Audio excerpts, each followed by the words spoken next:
प्रभु तेरी वाणी जीवन की रोटी, नैनों की ज्योति अंधेरा मिटाती।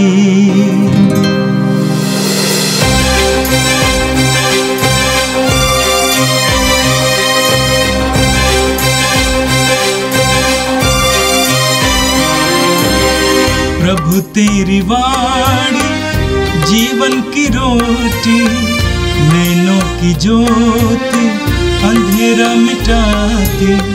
प्रभु तेरी वाणी जीवन की रोटी, नैनों की ज्योति अंधेरा मिटाती। वाणी वाणी वाणी वाणी वाणी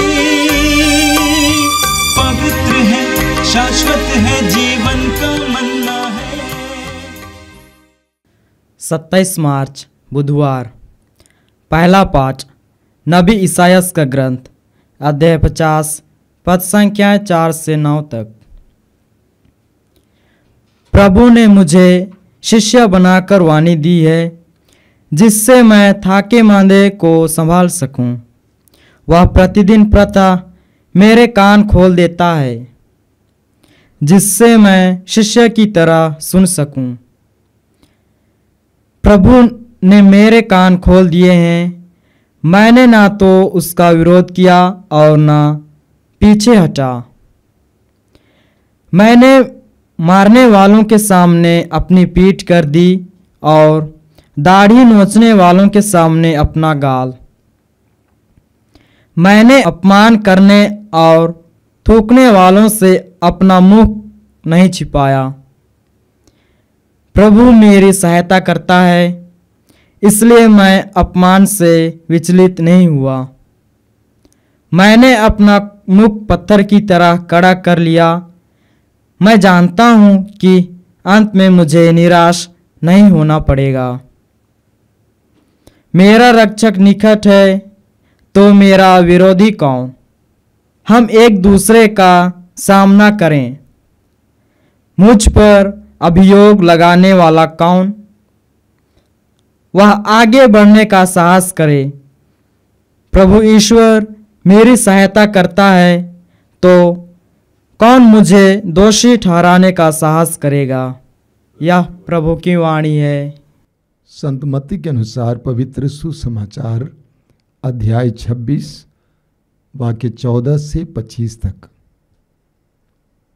तब 12 में से एक यूदस करयोती नामक व्यक्ति ने महायाजकों के पास जाकर कहा, यदि मैं ईसा को आप लोगों के हवाले कर दूं, तो आप मुझे क्या देने को तैयार हैं? उन्होंने उसे चांदी के 30 सिक्के दिए। उस समय से यूदस ईसा को पकड़वाने का अवसर ढूंढता रहा। बेखमी रोटी के पहले दिन शिष्य ईसा के पास आकर बोले, आप क्या चाहते हैं? हम कहाँ आपके लिए पास्का भोज की तैयारी करें? ईसा ने उत्तर दिया, शहर में अमुक के पास जाओ और उससे कहो, गुरुवर कहते हैं, मेरा समय निकट आ गया है। मैं अपने शिष्यों के साथ तुम्हारे यहाँ पास्का का भोजन करूँगा। ईसा ने जैसा आदेश दिया था, शिष्यों ने वैसा ही किया और पास्का भोज की तैयारी कर ली। संध्या हो जाने पर ईसा 12 शिष्यों के साथ भोजन करने बैठे। उनके भोजन करते समय ईसा ने कहा, मैं तुम लोगों से कहता हूँ, तुम में से ही एक मुझे पकड़वा देगा। वे बहुत उदास हो गए और एक एक कर उनसे पूछने लगे, प्रभु, कहीं वो मैं तो नहीं हूँ? ईसा ने उत्तर दिया, जो मेरे साथ थाली में खाता है, वह मुझे पकड़वा देगा। मानव पुत्र तो चला जाता है, जैसा कि उसके विषय में लिखा है, परंतु धिक्कार उस मनुष्य को जो मानव पुत्र को पकड़वाता है। उस मनुष्य के लिए कहीं अच्छा यही होता कि वो पैदा ही नहीं हुआ होता। ईसा के विश्वासघाती यूदस ने भी उनसे पूछा, गुरुवर, कहीं वो मैं तो नहीं हूं? ईसा ने उससे उत्तर दिया, तुमने ठीक ही कहा। यह प्रभु का दिव्य सुसमाचार है। क्रिस्त प्रभु की जय। मेरे प्रिय भाई और बहनों, हम इस पवित्र सप्ताह में हैं, पुण्य सप्ताह में हैं, और ये हम विश्वासियों के लिए, मसीहियों के लिए बहुत ही महत्वपूर्ण समय है, जब हम प्रभु के उस महान पर्व के लिए अपने आप को तैयार कर रहे हैं। प्रार्थना, परोपकार, उपवास और अन्य पुण्य कर्मों के द्वारा हम अपने आप को सजा रहे हैं, तैयार कर रहे हैं। मेरी ये आशा है, कामना है कि आने वाले दिन हमारे लिए आशीष के दिन बने, हमारे परिवारों के लिए आशीष के दिन बने। आज का पहला पाठ यशायाह नबी के ग्रंथ की अध्याय 50 से लिया गया था। प्रभु यीशु के आने से 500 साल से पहले यशायाह नबी के द्वारा की गई भविष्यवाणी और उसका एक एक शब्द यीशु में पूर्ण होते हुए हम देखते हैं। आज के पाठ में आपने सुना, वचन में लिखा हुआ है, प्रभु ने मुझे शिष्य बनाकर वाणी दी है, जिससे मैं थके मांदे लोगों को संभाल सकूं। प्रभु यीशु ने अपने जीवन काल में विशेष करके सुसमाचार की घोषणा के दौरान यही किया। उन्हें ईश्वर की वाणी प्राप्त थी, और जैसा कि प्रभु यूहन्ना के सुसमाचार में बार बार कहते हैं, उन्हें पिता की आवाज़ सुनाई देती थी और वही वो दूसरों को बताते थे, और थके मांदे लोगों को प्रभु सांत्वना देते थे। मत्ती अध्याय 11 वाक्य 28 का वचन आपको याद है। प्रभु कहते हैं, थके मांदे और बोझ से दबे लोगों, तुम सबके सब मेरे पास आओ, मैं तुम्हें विश्राम दूंगा। आगे वचन में आपने सुना, वह प्रतिदिन प्रातः मेरे कान खोल देता, जिसे मैं शिष्य की तरह सुन सकूं। मार्कुस के समाचार के अध्याय 1 वाक्य 35 में और लूकस 4 वाक्य 42 में हम पढ़ते हैं कि प्रभु यीशु बड़े सवेरे उठकर एकांत में जाकर प्रार्थना करते थे। क्या होता था वहाँ पर पिता ईश्वर यीशु से बात करता था। यीशु उनकी बातों को सुनते थे। आगे वचन में लिखा हुआ है, प्रभु ने मेरे कान खोल दिए हैं, मैंने ना तो उसका विरोध किया और ना पीछे हटा। निरंतर प्रभु यीशु अपने पिता से जुड़े हुए थे। ये सप्ताह प्रभु यीशु के दुख भोग का सप्ताह है। उनके साथ जो जो घटनाएं हुई, उन सारी घटनाओं के बारे में हमें यशायाह नबी के ग्रंथ में भविष्यवाणी के रूप में पढ़ने को मिलता है। आज के पाठ में आपने सुना, वचन में लिखा हुआ है, मैंने मारने वालों के सामने अपनी पीठ कर दी। मैंने मारने वालों के सामने अपनी पीठ कर दी और दाढ़ी नोचने वालों के सामने अपना गाल। मैंने अपमान करने और थूकने वालों से अपना मुख नहीं छिपाया। यही तो यीशु के साथ भी हुआ। प्रभु मेरी सहायता करता है, इसीलिए मैं अपमान से विचलित नहीं हुआ। मैंने पत्थर की तरह अपना मुंह कड़ा कर दिया। मैं जानता हूं कि अंत में मुझे निराश नहीं होना पड़ेगा। प्रभु यीशु की दीनता और प्रभु यीशु का मौन मेरे लिए एक बहुत बड़ा आश्चर्य का विषय है। मैं प्रभु से पूछा करता हूं कि जब तू दुख कष्टों से गुजर रहा था, कैसे तू इतना मौन रह पाया, चुप रह पाया, इतना अपने को कड़ा कर दिया, इतना तूने झेला। दुख कष्टों के सामने, अत्याचार के सामने प्रभु का क्या मनोभाव था, पढ़िए, सुनिए आप। प्रभु कहते हैं, मेरा रक्षक निकट है, तो मेरा विरोधी कौन। हम एक दूसरे का सामना करें। मुझ पर अभियोग लगाने वाला कौन, वह आगे बढ़ने का साहस करें। प्रभु ईश्वर मेरी सहायता करता है तो कौन मुझे दोषी ठहराने का साहस करेगा। वास्तव में प्रभु यीशु का यही मनोभाव था। पेतरुस अपने पहले पत्र के अध्याय 2 में कहते हैं कि यीशु ने अपने विरोधियों के किए हुए उस अत्याचार को पिता ईश्वर के हाथों में सौंप दिया, उस परिस्थिति को पिता के हाथ में सौंप दिया जो सच्चा न्याय करता है। हमारे जीवन में भी बहुत सारे दुखों का हमें सामना करना पड़ता है, यहाँ तक कि यीशु के नाम पर अत्याचार का भी हमें सामना करना पड़ता है। उन सारे क्षणों में हमें दुखों का कैसे सामना करना है प्रभु यीशु ने हमें करके दिखाया है।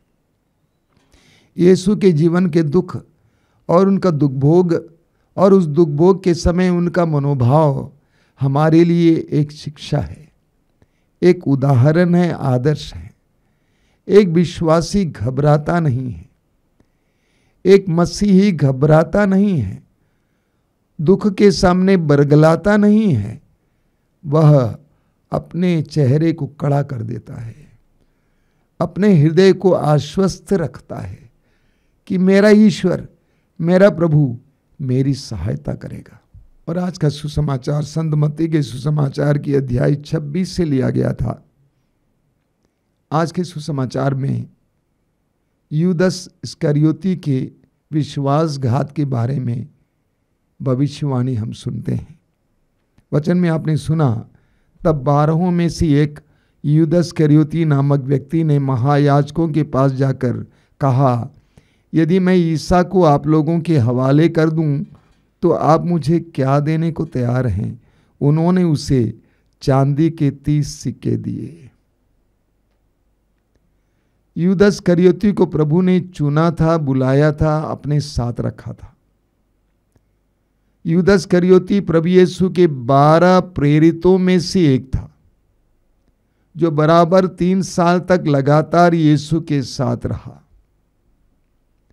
इसके बावजूद हम देखते हैं कि यूदस इस्करियोती यीशु के नाम पर सौदेबाजी करता है। इस दुनिया में बहुत सारे लोग यीशु के नाम पर और ईश्वर के नाम पर सौदेबाजी करता है। यीशु के नाम पर और ईश्वर के नाम पर धन कमाने का प्रयास करता है। यूदस ने यही किया। यूदस के अंदर धन के प्रति लालच था, हम जानते हैं, सुसमाचार हमें बताता है। लूकस के सुसमाचार के अध्याय 12 उसके वाक्य 15 में प्रभु यीशु कहते हैं, सावधान, हर प्रकार के लोभ से बचे रहो। सावधान, हर प्रकार के लोभ से बचे रहो। प्रभु ने कहा सावधान रहो, हर प्रकार के लोभ से बचे रहो, क्योंकि लोभ बहुत ही खतरनाक है। पहला तिमोथी अध्याय 6 वाक्य 10 में पौलुस कहते हैं, धन का लालच सब प्रकार की बुराइयों की जड़ है। लोभ बहुत भयानक हो सकता है। अब यूदस का उदाहरण लीजिए। यूदस जाकर धर्मगुरुओं से पूछता है, यदि मैं उनको आपके हवाले कर दूं, पकड़वा दूं, तो आप मुझे क्या देंगे। यूदस के लालच ने कहां तक पहुंचा दिया, जरा सोचिए। वचन में आपने सुना, उन्होंने चांदी के 30 सिक्के दे दिए। चांदी के 30 सिक्के उस जमाने में मजदूरों की महीने भर की मजदूरी थी। महीने भर की मजदूरी, उसके लिए यूदस ने अपने गुरुवर को पकड़वा दिया। सोचिए, लालच बहुत भयानक और खतरनाक होता है। वचन में आपने सुना, पास्का पर्व का समय था। यहूदियों के लिए पास्का पर्व सबसे महत्वपूर्ण पर्व था। इस्राएली जनता के मिस्र देश की गुलामी से बचने का पर्व, कैसे उसके लिए ईश्वर ने बड़ा चमत्कार किया, उसका पर्व। उसको मनाने के लिए प्रभु यीशु यरूशलेम जाते हैं और यरूशलेम में चमत्कारी ढंग से प्रभु एक घर में प्रवेश करते हैं, जिसके बारे में लिखा हुआ है कि शिष्यों ने पूछा कि हम आपके लिए कहाँ तैयारी करें। तो प्रभु ने कहा, शहर में अमुक के पास चले जाओ और ये कहो, गुरुवर कहते हैं कि मेरा समय निकट आ गया है, मैं अपने शिष्यों के साथ तुम्हारे यहाँ पास्का का भोजन करूँगा। ईसा ने जैसा आदेश दिया था, शिष्यों ने वैसा ही किया और पास्का भोज की तैयारी की। अब प्रभु के अंतिम बयालू के दौरान प्रभु यीशु ने खुलासा किया। क्या खुलासा था? कि तुम में से एक मुझे पकड़वा देगा, तुम में से एक मुझे पकड़वा देगा। शिष्य बहुत दुखी हो गए, उदास हो गए और एक एक करके प्रभु से पूछने लगे, वो मैं तो नहीं हूं? तो प्रभु ने क्या कहा? प्रभु ने उत्तर दिया, जो मेरे साथ थाली में खाता है वो मुझे पकड़वा देगा। सोचिए, जो मेरे साथ थाली में खा रहा है वही मुझे पकड़वाएगा। कहा जाता है, हिंदी में बोलते हैं, जिस थाली में खाते उसी को छेद करना। मेरे साथ खाने वाला प्रभु यीशु ने यूदास इस्करियोती को अंतिम पल तक प्यार किया, प्रेम दिखाया। उस अंतिम बयालू के दौरान यूदास इस्करियोती को अपने थाली में खाने दिया। ये प्रभु का बड़पन था। अंतिम पल तक यूदास को बचाने का प्रभु ने प्रयास किया और प्रभु कहते हैं, अच्छा होता कि उस व्यक्ति का न जन्म ही नहीं होता।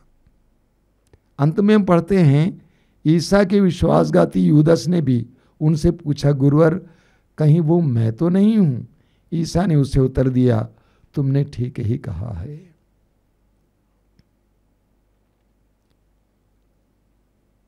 प्रभु जानते थे कि ये पकड़वाने वाला है और यूदास भी जानता था। इसके बावजूद दूसरों के साथ हाँ का हाँ मिलाने के लिए यूदास ने भी पूछा कि कहीं वो मैं तो नहीं हूं। उसके दिल में छल था। यूदास ने यीशु के साथ जो किया आज भी हमारे जीवन में दोहराया जाता है। चंद पैसों के लिए, एक लड़के के लिए, एक लड़की के लिए, थोड़ा सा प्यार के लिए हम कैसे यीशु का तिरस्कार करते हैं।